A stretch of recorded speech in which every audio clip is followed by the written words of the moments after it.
Assalamualaikum warahmatullahi wabarakatuh. Selamat datang pada mata kuliah Hukum Perlindungan Saksi dan Korban.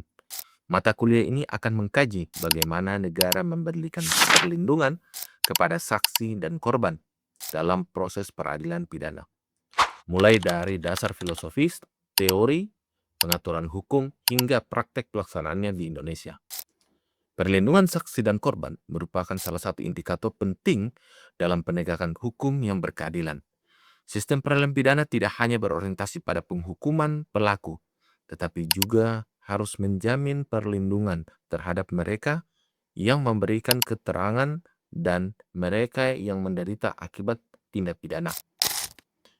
Pada pertemuan pertama ini, kita akan membahas 4 hal pokok, yaitu perkenalan dosen, capaian pembelajaran mata kuliah, urgensi perlindungan saksi dan korban, serta tujuan pembelajaran selama 1 semester. Sebelum memasuki materi, izinkan saya memperkenalkan diri terlebih dahulu.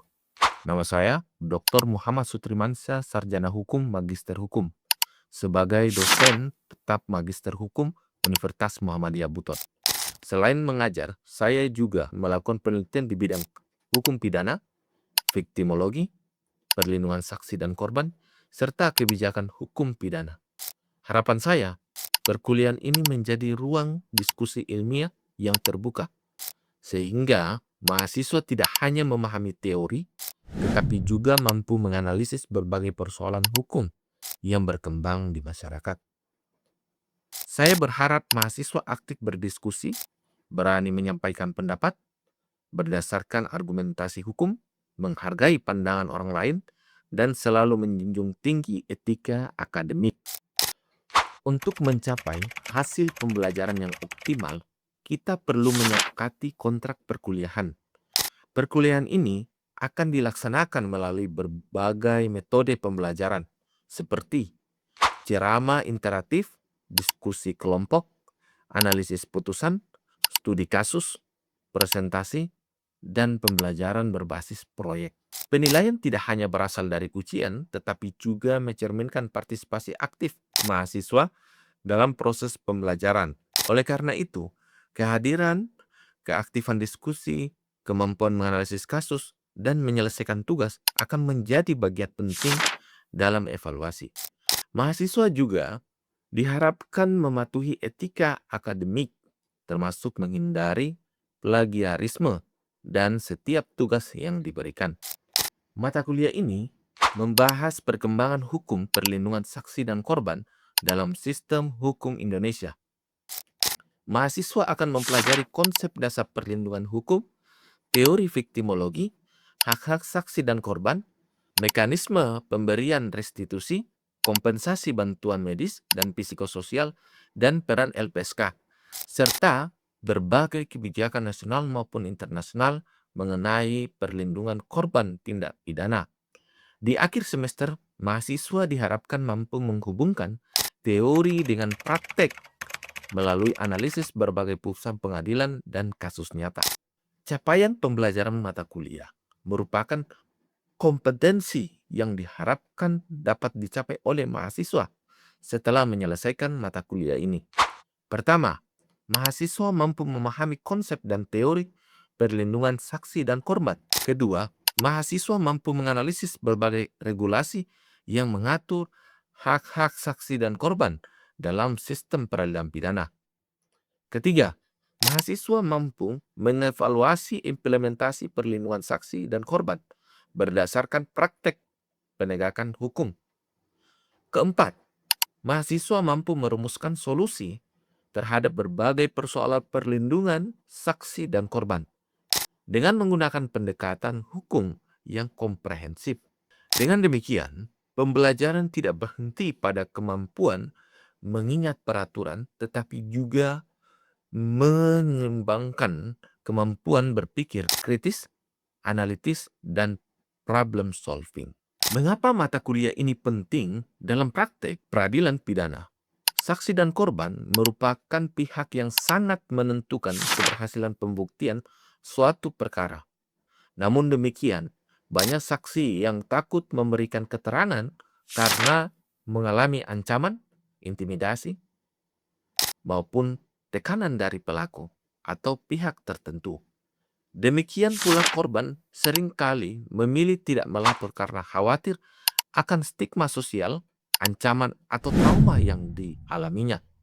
Akibatnya, proses penegakan hukum menjadi tidak efektif dan tujuan keadilan sulit tercapai.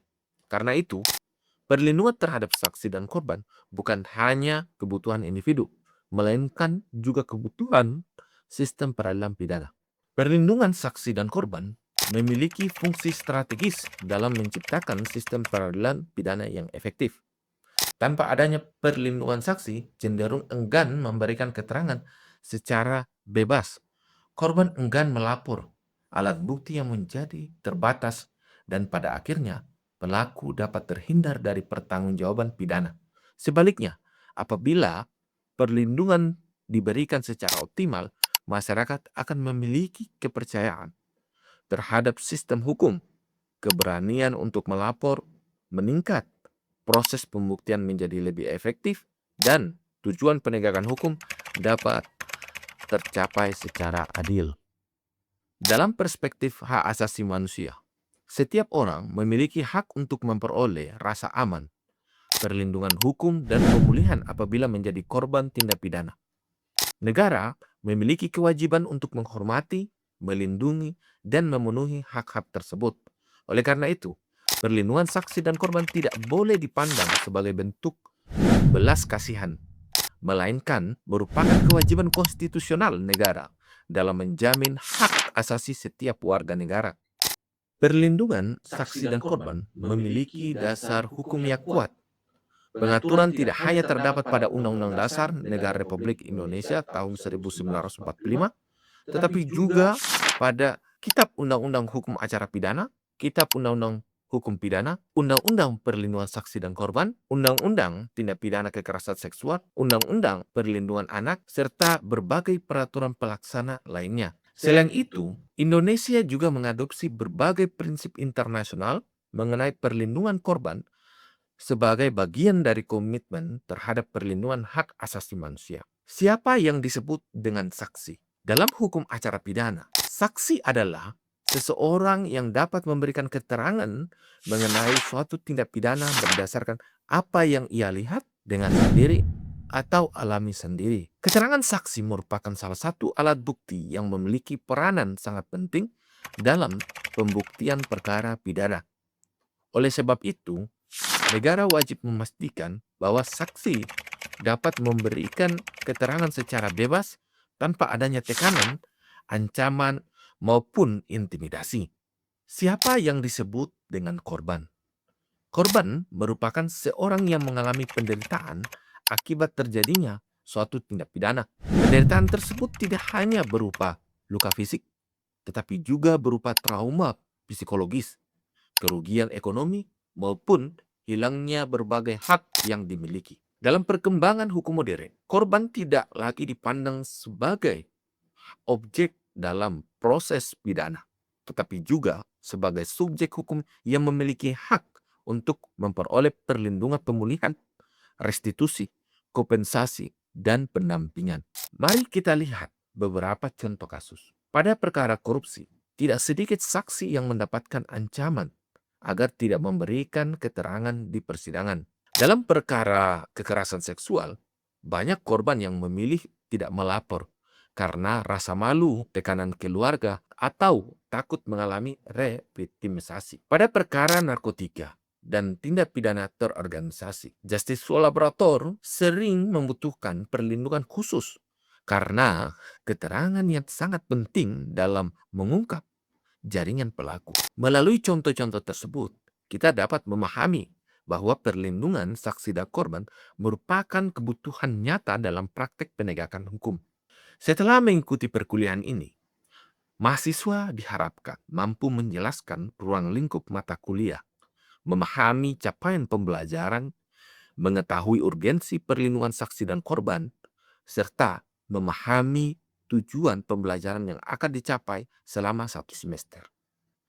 Pemahaman ini akan menjadi awal atau landasan bagi pembahasan materi-materi berikutnya yang lebih mendalam.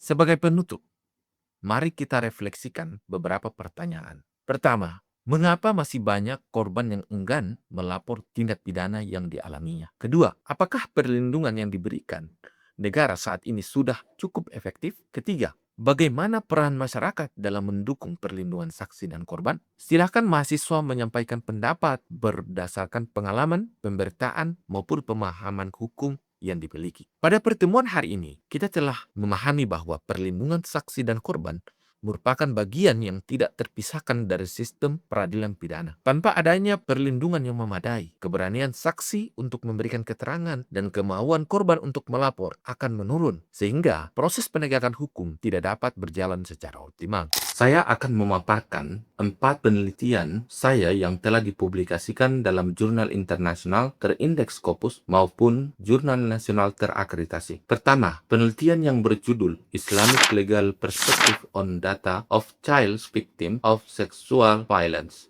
a Case Study of the Indonesia Court, atau dalam terjemahan bahasa Indonesia, Perlindungan Data Anak Korban Kekerasan Seksual, Studi Kasus pada Pengadilan di Indonesia, yang telah terbit di Jurnal Internasional Terindeks Scopus Q1.